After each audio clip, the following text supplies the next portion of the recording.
Good morning. Good morning. গেটখন খুলি দিব লাগিছে, মই গাড়ীখন সোমাব লাগে। আপোনাক মই চিনি পোৱা নাই। মই এক্সিকিউটিভ মেজিষ্ট্ৰেট ঢকুৱাখানা আৰু ঢকুৱাখানাৰ বিডিঅ'। ঢকুৱাখানা বিডিঅ' হয়। নমস্কাৰ। নমস্কাৰ নমস্কাৰ। ছাৰ আমাৰো নিবেদন এটা কৰিব পাৰোঁ ছাৰ। অঁ কৰক কৰক। কিবা এপ্লিকেশ্যন আছে নি? এপ্লিকেশ্যন মানে ৰ'ব দেই। অঁ নাই ছাৰ গৈ আছে, মই বেলেগ এফালেহে আছোঁ।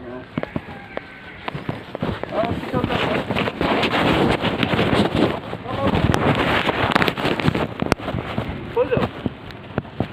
মই 93 ভূমিদাতা হয় এপইণ্টমেণ্ট টেক্স কালেক্টৰ। হয় আজি বাকহীন, আজি এপইণ্টমেণ্টবিহীন। হয় এইখন জতুগৃহ নেকি ছাৰ? মোক যে বন্দিত্ব কৰিছে, আৰু মই এজন প্ৰাক্তন সৈনিক। হয় মোৰ এক্সাম লৈ চাৰ্ভিচ বুক এটা আছে। হয় এতিয়া পিতৃ মাতৃডোখৰ হয় এই প্ৰশাসনৰ হয় আপোনাৰ মই আকৌ Dhakuakhana non judicial magistrate advocate Anjanjyoti Sharma অপাৰেশ্যনটোৰ মানৱ দৰ্শন পৰিচালক। হয় এতিয়া এইটো মোৰ এতিয়া এওঁলোকৰ মতে হয় মই এটা পিঞ্জৰা বন্দী জন্তু হিচাপে ৰাখিছে। কোনে পিঞ্জৰাত বন্দী কৰে? এই প্ৰভাৰী সভাপতি সম্পাদকে। কাৰণ মোৰ 93 এপইণ্টমেণ্টটো তেওঁলোকে যদি দি থৈছে, হয় আজিলৈকে যদি এটকা নাপাওঁ, হয় জেলত থাকিলেতো আপুনি মোক খোৱা বোৱা খৰচ এটা দিব। এই গেটখন বন্ধ কৰিলে এইটো সমাধান নোলায় নহয়। মই তাত এটা নিবেদন কৰিছোঁ। আপুনি ধুনীয়াকৈ লিখি মেলি দিয়ক, মই SDO ছাৰৰ সৈতে পঠাওঁ নহয় কি কৰিব লাগে। কোনোবাই যদি আপোনাক অন্যায় কৰি থৈছে, অন্যায় কৰাজনে শাস্তি পাব আৰু। এতিয়া চাওক, 93ৰ পৰা 30 বছৰ মোৰ বয়স হ'ল। এইটো অন্যায় কৰা হোৱা নাই নেকি? বুজিলোঁ, সেই অন্যায় কৰিছে যোনে কৰিছে। এতিয়া আপুনি গেটখন বন্ধ কৰি থ'লে বা এনেকৈ কৰিলে নহ'ব নহয়। এতিয়া মোৰ গাড়ীখন সোমাব দিয়ক, কথাটো সিমানেই আৰু। মোৰ নিবেদন এটা কথা, নিবেদন বস্তুটো এটা আছে। আপোনাৰ যদি দয়া হয় সেইটো নিবেদনো হয়, প্ৰতিবেদন এটা নিবেদন। কথা নাই, চবেই কাম কৰিবলৈ আহিছোঁ। দয়া নহয়, এটা কথা আপোনাক মেজিষ্ট্ৰেট হিচাপে আকৌ এটা কথা কৈছোঁ। ধৰ্ম নিৰপেক্ষ হোৱাৰ পিছত তেওঁলোক নিশ্চয় নাস্তিক হ'ব লাগিব। আৰু এইটো বাকহীন ভাৰত বিশ্বই কোৱা যিটো বাকহীন গণতন্ত্ৰ, সেই বাকহীন গণতন্ত্ৰ হয় নেকি? বাকহীন নহয়। আপুনি কথা কৈ আছে নহয়, কেনেকৈ বাকহীন হ'ব? নহয়, যিটো মানৱতা তাত বিহীন। সেইটো বেলেগ কথা। আপুনি বাকহীন বুলি ক'লে নহ'ব নহয়, কেনেকৈ বাকহীন? যদি মই কোৱা কথাটো আপুনি এজন মেজিষ্ট্ৰেট, যদি আমাৰ প্ৰতি আপোনাৰ অনুৰোধ যে ৰাইজৰ সহায় হোৱাকৈ আপুনি ইয়াতে আমাক সহায় কৰি দিয়ক, বা আপুনি সহায় হোৱাকৈ আমি যি কৰিব লাগে কৰি দিম আৰু। বুজিছে? মই এতিয়া মোৰ বন্দিত্ব লাগে আছে। এতিয়া মোক বন্দিত্ব, স্বীকৃত বন্দিত্ব লাগে। মোৰ নিবেদন সেইটোৱে, আৰু মই তাৰ প্ৰতিবেদন দি থৈছোঁ। যদি মোৰ ভূমি, মোৰ অধিকাৰ নহয়, মোৰ এপইণ্টমেণ্টটো যদি তেওঁলোকে প্ৰতাৰণা কৰা নাই, বিশ্বাসঘাত কৰা নাই, তেতিয়াহ'লে মোক বন্দিত্বই চাওক। তাৰমানে পিঞ্জৰাত জনমানসৰ নজৰ বাহিৰত মোৰ বন্দিত্ব।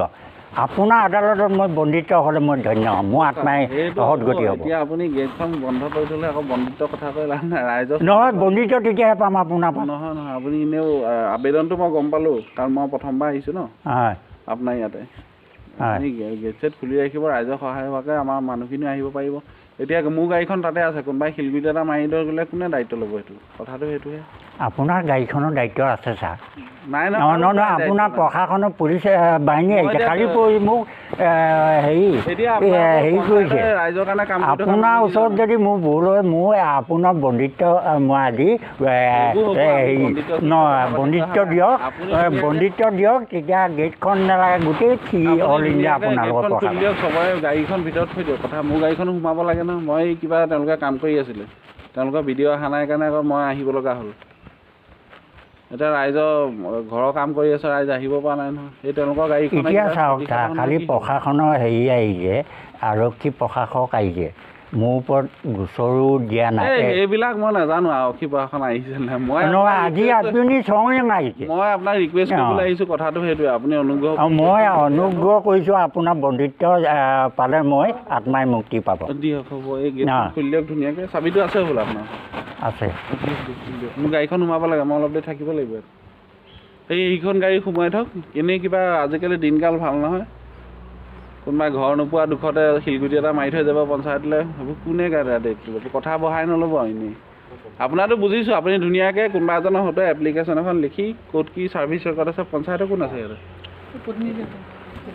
নহয় কোনোবা জিপিচি আছে নহয় আৰু কোনোবা আছে যদি মানে কাৰোবাৰ সৈতে এখেতৰ এপ্লিকেশ্যন এখন লিখাই SDO ছাৰ তালৈ পঠাই দিব আৰু এখেতৰ যি ক'বলগীয়া আছে আপুনি বুজিছে মোৰ প্ৰতিবেদন দিলোঁ ছাৰ সেই প্ৰতিবেদনটোকে তাত যদি মই যে আহিছোঁ আপুনি যে গেটখন খুলি দিলে বা দিব সেইটোক লৈ মই এটা বোলে মানুহজনৰ এইখিনি ক'বলগীয়া আছিলে এটা ক'ব পাৰিম ন